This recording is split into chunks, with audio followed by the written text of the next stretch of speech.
Eu quero contar para os interessados na leitura do livro A Bahia em Pedaços, como se deu a história do livro.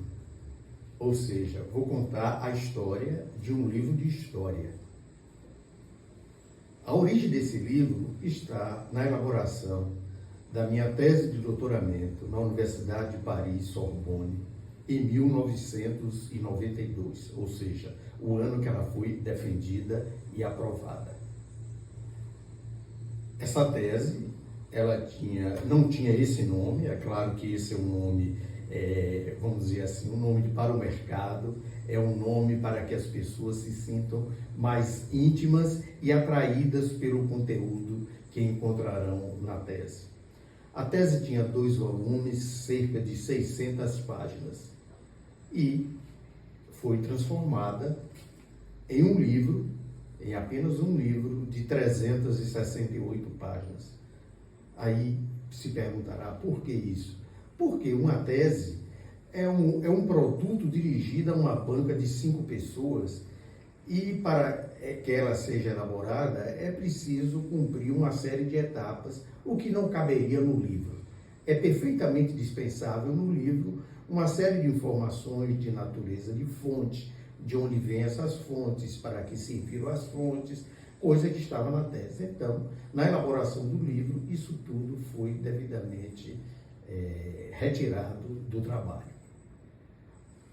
Depois da defesa dessa tese, várias pessoas fizeram a mim muitas provocações para que eu publicasse essa tese.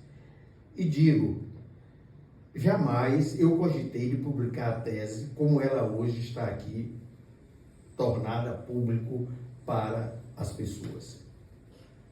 Optei por fazer com que essa tese fosse representada através de artigos, capítulos de livros, várias, vamos dizer assim, edições mais simples, de mais fácil acesso para as pessoas. Mas o tempo todo ouvia a provocação, quando vai ser publicada, quando vai ser publicada. Nisso eu quero destacar o papel da professora Lina Arias, que durante todo o tempo, seja quando ofereceu cursos ao meu lado, seja em bancas de mestrado, em bancas de doutorado, ou mesmo nos corredores da universidade, ela sempre dizia, e a tese vai ser publicada quando? Por outro lado, vários dos meus alunos que tinham acesso ao conteúdo das teses em sala de aula também me faziam a mesma pergunta: por que não publicar? Desde que no Brasil só existem da tese em francês, olhe, em francês, o exemplar que está na biblioteca Isaías Alves, da Faculdade de Filosofia, e o exemplar que é da minha posse. Então, para o público, o acesso era dificílimo. E se você levar em conta, você que está me ouvindo agora, que a edição em francês ficava mais difícil e raro ainda, porque o conhecimento da língua francesa foi ficando cada vez mais raro dentro do Brasil. Aí, por volta, já tínhamos mergulhado na pandemia, 2019, 2020, eu fui procurado por um dos tradutores, Aloysio Cunha, meu ex-aluno e orientando, dizendo que tinha ele e Rafael Sancho, outro ex-aluno, teriam interesse em traduzir a tese e gostariam que eu desse autorização. Então, conversei com ele, tentei desconstruir esse desejo, mas eles se mostraram convictos e certos e me diziam, quando eu argumentava, mas como publicar uma tese 30 anos depois de defendida? Acho que não cabe e tal. Então eles me respondiam, a sua tese ainda é, dentro da historiografia, extremamente inovadora, ela é atual, ela é presente, ela vai ensinar a muitos estudiosos, muitos pesquisadores, vários estudantes a trabalhar com esses temas que ela contempla. Falar nos temas, digo, a tese chama-se a Bahia em Pedaços, porque ela trata da formação histórica de duas regiões baianas, o sul cacaueiro e o sertão do São Francisco, entre o final do século XIX e meados do século XX. Ou seja, já em plena república, ou seja, o período do Bahia em Pedaços é o período republicano. Bom, se pode ter a curiosidade de dizer por que o sul cacaueiro e o sertão do São Francisco. Porque foram duas regiões que eu, enquanto profissional da história, enquanto pesquisador, trabalhei mais na minha vida acadêmica. A minha dissertação de mestrado é sobre o sul cacaueiro e sobre o sertão do São Francisco. Fiz vários trabalhos, pesquisei e tinha a curiosidade que brotava da minha origem familiar. Os guerreiros, dos quais carrego o sobrenome, eles têm como base a cidade de Barra, no São Francisco. E sobre essa cidade eu ouvi falar, né, desde que me dei conta como gente, porque minha mãe lá tinha nascido. E para lá ela me levou para conhecer quando eu tinha apenas 4 anos de idade, em 1951. Lembro-me bem de ter tomado um trem em Jacobina e chegar a Juazeiro, onde embarquei no vapor até a cidade da Barra, com a minha irmã, que não tinha nem 1 ano de idade, e o comandante do navio tinha que avisar nas próximas paradas da passagem da minha irmã, porque para ela era preciso providenciar leite, desde que o navio só oferecia leite condensado. Pela primeira vez na vida, eu tive acesso ao leite condensado.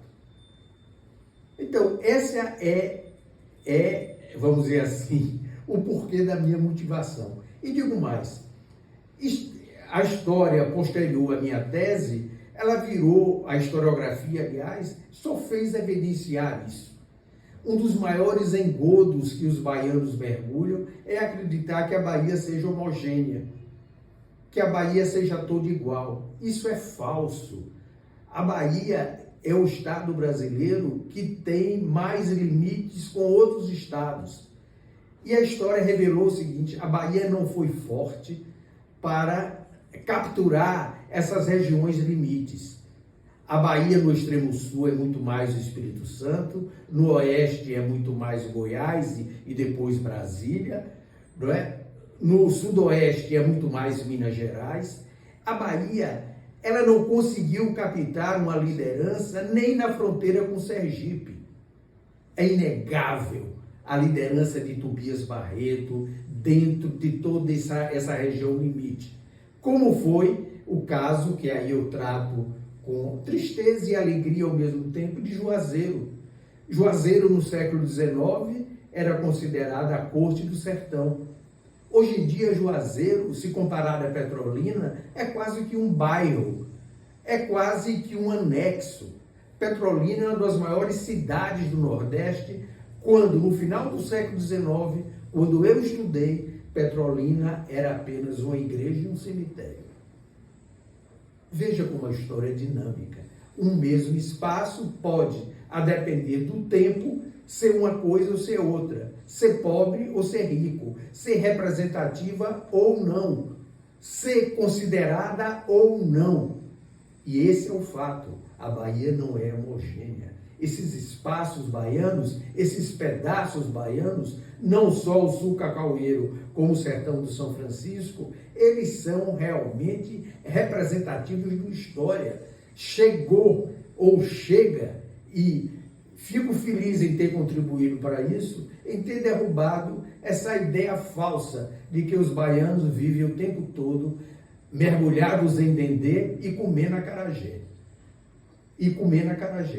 Nós temos os vários sertões, nós temos o sul, o extremo sul, nós temos o bode, nós temos o carneiro, nós temos a linguiça, nós temos o cuscuz de milho, nós temos uma maneira de falar, só os paulistas acham que nós falamos da mesma forma. Os baianos do interior falam completamente diferente dos baianos da capital. E não se esqueçam, baianos do interior. Até poucos anos atrás, quando se saía do interior para ir para a capital, ninguém dizia eu vou para Salvador, dizia eu vou para a Bahia. E se assim diziam, qual é o meu sentimento? É porque nela não se sentiam. Então, aproveitem, curtam essa oportunidade de conhecer esses dois pedaços. A partir deles, outros tantos foram estudados. E espero que esses estudos continuem para toda a nossa alegria, felicidade e conhecimento.